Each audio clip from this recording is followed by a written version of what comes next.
Sinasabi mo ikaw si All Might, number 1 na pandiinan, baka Elsa kay Gregor na pantawid sa kagipitan, natapat sa 29 ikaw ang napag-initan. Mamaya iindahin mo na naman yung tagiliran. Sumakit nga ba tagiliran o baka tagilid at na 5-0? Kaya nagrason dahil na-break ang expectation sa hype nyo. Di ba magaling ka mag-rebat? Karangalang marinig ko ng live to. Hindi ko bubunutin yan. Ipaliwanag mo side mo.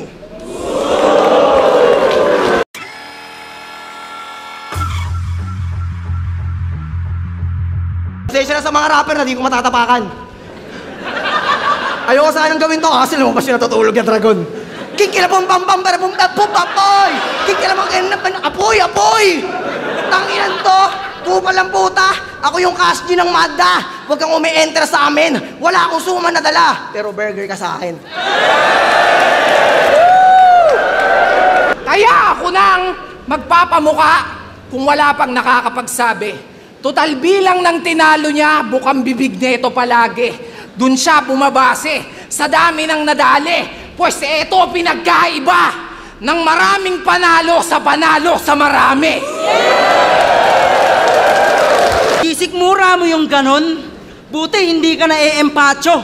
Pinapakain mo sa pamilya mo galing sa panggagancho. Tapos kung makaporma, kala mo antikas.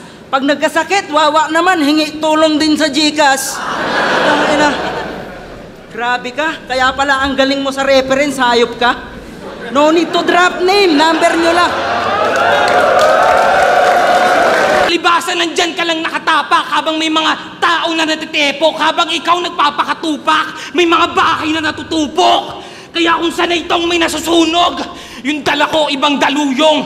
Huwag nang umasang ningas kugon, nag-aalab mga dunong. Hindi na yan makakasulong at ang maririnig sa ugong. Ako na yung susunod na binabalitang nag-aapoy sa Mandaluyong. Kung ganto ka, payag ako. Sa aming lahat, ikaw ang greatest. Kung ganto ka, tsak na ikaw ang mambabadibag kay Apex. Iyak lahat ng fan mong Gen Z.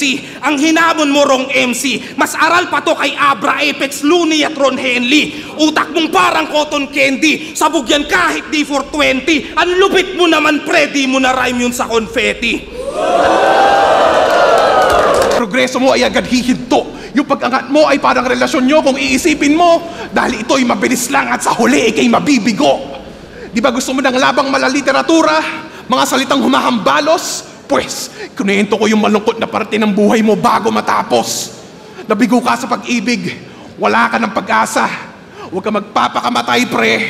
Ako na ang bahala. Ba't mo kami iniiwasan? Baka naiilang ka lang kasi kahit sa baba ng stage, touring mo sa aming kalaban. 2023, rookie pa lang kami nun. Kaya first time kaming in-invite ni Arik para umattend sa Flip Top Anib. So lahat ng mga rookie masasaya kasi makakabanding yung Flip Top Day Ones. Si Rapian galing ng Baras, 30 galing ng Davao, magkakasabay kami sa entrance. Ikaw lang yung wala. Sayang yung remembrance. Kung kailan present na lahat, yung class naman yung di nag-attendance. Si Lons, Lodi. Ikaw, lonely. Yun ang reality. Kaya, Bes, I'm sorry. Ikaw ay aking tatapatin. Kasi di ko tatanggapin kung ikaw ang maging next na Looney. Pero kung ako tatanungin, mukhang pwede na ring next na Looney. Pakitext, mag-ready. Kung ikaw lumaban ng semis ko, wala. Kasi round 2 pa lang, ilalaglag ka na ni Rapian. Totoo, laglag ka na talaga, boy. Kasi tinan mo naman, paano luminya? Wastong, panggatong, pampalutong ng hitong, pitong patong. Putang ina niyan, puro kakaululan. In-installment yung multi, no? Anong tawag doon? Hologan? Lahat binibring up, tapos yung motos tsaka pulo, sinasabi mo, bakit yung pinag-aaway? Para magpalakpakan niya mga yan? Nakakatawa ka, boy! Pinagkikis-kis yung doors for doors para pangalan niya umapoy. Magkaibigan si Shernan, pati si M-Site. Alam mo yan? Di ka ba nila naging tropa? Pinaghihiwalay mo yung SM, ang galing mo, ah. Alang-alang sa pangalang atang-atang ni tanga at karangalang dinala ay kitang ilang bilang din ang inang kinya bilang pinaka. Remind lang kita, total ikaw ang kilala na ang rule number 1, magmultikatang ina ka. Sa Manda, tinulungan ko mga rapper para pangarap makukit. Ikaw class pangalan mo pero wala kang mga student.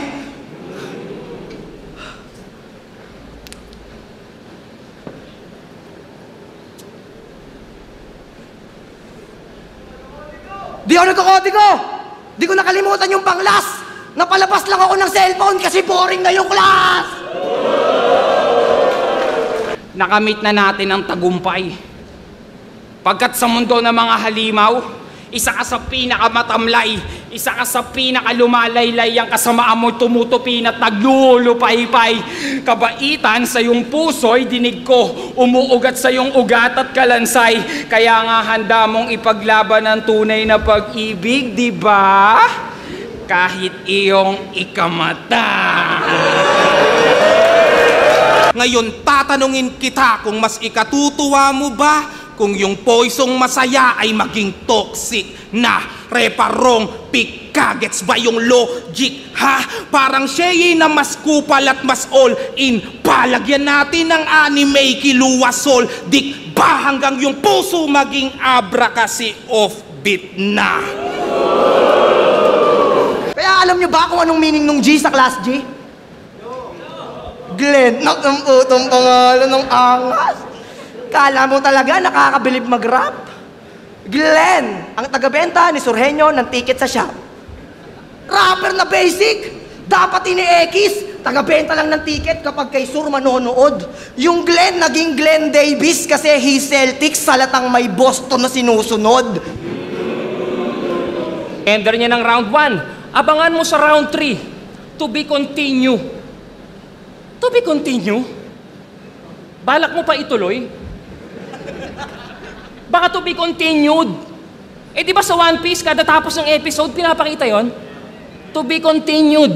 Nasaan yung D? Nasa Netherlands. Ha?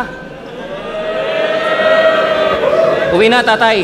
Kaya ang lagi nilang puna, hindi ka naman nagmumulti. Yun ang ginagawa nila. Ang isipin mo, ulol, paano kung ginagawa ko pa? May magagawa ka ba? Pag nagagawa ko na, pag ginawa, sasabihin ay gawa yan ng iba. Gagawang ka talaga, yan ang gawain pagtanga. Speaking of Jeline, alam mo bang umorder sa akin ng suman si Jeline? Huwag kang mag-alala, dinamihan ko yung latek.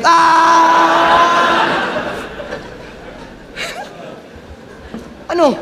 Tingnan nyo yung mukha, galit na galit. Yung asawa niya kasing si Jeline, nadamay at nabanggit. Pasensya na, yung suman ko kasi pati titig ni Jeline parehas malagkit.